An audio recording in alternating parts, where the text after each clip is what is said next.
I just flew back from Vegas, and boy, are my arms tired. So, I took this trip with my brother. His name is Chris. And we've been planning the trip for a while. So I want to go through the economics of this trip. Because trips to Vegas tend to be pretty expensive. The hotels are expensive. You're gambling. You're going to strip clubs. You're going to shows, whatever. The money just flies out the door. So let me go through the economics of this trip. The hotel was free. I got the hotel with Amex points. So the hotel was free. The flight was $800. I made $300 gambling.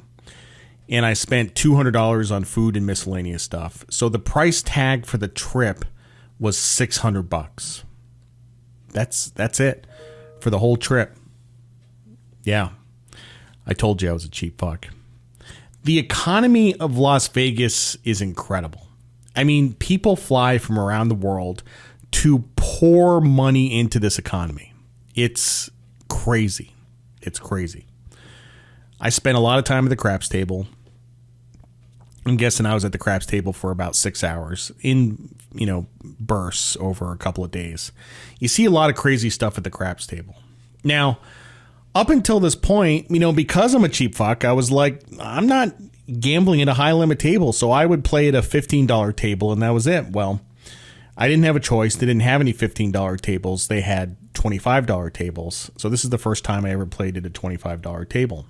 So really, you can play at a $25 table for $25, but if you really want to play craps, you need to at least take 1 times odds behind the $25, and you need a bet on the 6 and the 8, so that's another $50. You really need to be betting $100, which is a lot.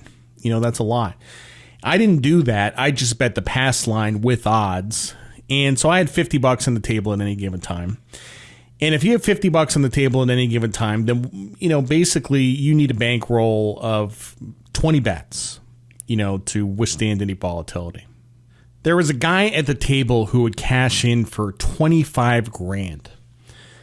And you would sit there with a bunch of bananas at the table. And a banana is a yellow chip. It's $1,000 chip. Okay. And he would have on the table betting $10,000 at any given time. It was incredible. So I talked to him for a bit. He was a super nice guy. I don't know where he was from. I get the impression he was from New Jersey, maybe something like that. He was wearing, for all the money he was carrying around, he had like a $5 Champion t-shirt and Champion shorts. That he got from Target, and which is another story altogether. But I have no idea what he did for a living. But he, over the course of the weekend, he probably gambled $100,000 for sure. I saw him at the tables pretty much every day. Now at night, the $25 tables would disappear and the $50 tables and the $100 tables would come out. Yes, they have $100 craps. That is something. $100 craps. There is so much freaking money in Vegas. It is unbelievable. It's absolutely incredible. And the thing I can't figure out is whether these people really have that money, or they're gambling with money they don't have, or they're just gambling with their entire life savings, or what. But people gamble with huge amounts of money. Look, like I am a millionaire. I got lots of money, and I just am not.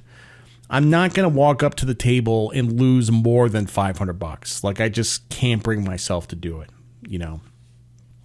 Like, I would, instead of losing a couple $1,000 at the tables, I would much rather go shopping and spend a couple $1,000 and get something for it. So I don't understand the logic. To see, some people have gambling addictions, and don't get me wrong, like I have my own addictions, but my addictions do not extend to gambling. Like it doesn't do anything for me. I don't really get a thrill out of it. In fact, it makes me uncomfortable, So here's how the math works. If you bet the pass line on craps and you max out your odds, there's about a 0.5% edge to the casino. If you bet the pass line and take 1 times odds, which is what I was doing, there's about a 1% edge to the casino. So if I was betting $50, I would be losing 50 cents with every roll of the dice. And I was there for about 500 rolls. So that's $250, which is about what I lost on craps. Funny how that works. Math checks out. I made more money betting on sports. I didn't bet 500 times on sports. I bet 2 or 3 times on sports, and I got lucky. Okay. Now, the guy who was betting $10,000 at a time, he wasn't betting as optimally. He had a lot of hard ways and horn high yo and all this stuff. So he probably, I'm guessing he was losing, on a theoretical basis, he was losing about $500 per roll of the dice. If he's there for 500 rolls, that comes out to $25,000, and he played for much more than 500 rolls. So the house, in the long term, it's the law of large numbers. In the long term, the house doesn't lose. So what is the purpose of gambling? Why do you gamble? If you know you're going to lose, why do you gamble? And here's the purpose of gambling. You're hoping that you're going to have a short-term run of luck and then walk away. Okay, but here's what happens. People do have short-term runs of luck, but they don't walk away. They pour it back into the casino, and that's Vegas. The stock market is kind of the same way, which is why if you buy and hold, it's the optimal strategy. There's only one roll of the dice. But if you keep trading and you're racking up transactions costs and bid-ask spreads, that's going to eat into your bankroll over time. That's the edge to the casino. So the more you trade or the more you gamble, the more money you're going to lose. This is why day traders don't last long in the market. I'm pretty proud of the fact that I took a trip to Vegas for $600. Now, there were definitely things I wanted to spend money on. We went into the Crystals Mall. The Crystals Mall, which is it's by the Aria, is probably the most high-end mall I've ever seen in my entire life, including the one at Tyson's Corner in Virginia. That's a pretty insane mall, considering it's not in Vegas. But the Crystals Mall is nuts. And I went there, and I went into the Tom Ford store. Now, I have kicked tires in the Tom Ford store before to look for a suit. The suits there are about $5,000 or $6,000. I never bought one. It just seemed excessive to me. If I wear a Tom Ford suit in Myrtle Beach, I'm going to go to Carolina Roadhouse. I'm going to get a burger. I'm going to get ketchup on the suit. Then I got to take it to my knucklehead dry cleaner. Like, it's just, I'm just like, there's no point. So I never bought a $5,000 suit. But they have casual clothes too, and the casual clothes are amazing. So I walked into the Tom Ford store, and I there's a mannequin, a female mannequin with women's clothes, and I'm like, this is an incredible outfit. So I took a picture of it, and I sent it to my wife, and I said, you got to get this. And she says, yeah, it looks good. And I'm like, but the condition is that you have to wear heels. And she never wears heels. And she said, yes, I'll do it. And I'm like, yeah, this is awesome. So we are, the background here is my wife. My wife is really not the best dressed person in the world. She does okay, but I want to get her clothes that are just like hot. I want to get her fashionable clothes. So she did agree to it, and it's going to happen. Then you have the strip clubs in Vegas, which we did not go to. But that's another way to part with your money in Vegas. I was taking a cab, and I asked the cab driver about him. I asked the cab driver about the strip clubs. I'm like, what's the story with the strip clubs these days? He says, well, the big corporate ones like Spearmint Rhino and Sapphires, he says those, they still have some COVID restrictions in place. And if you get a lap dance, the dancer has to have 1 foot on the floor, and it's kind of a buzzkill. He said you can always go to the Hustler Club. That's where all the nasty girls are, which I confirmed with a couple other people. He also mentioned a place called Sophia's, which was by the Aria. But it was interesting to hear the intel on that. Nothing has changed there for sure. So, like I said, I didn't go. I don't plan to go in the future, but it was interesting to know. Maybe sometime I'll give you my philosophy on that. Also, the cab driver was telling us about his business. He had a sports memorabilia business.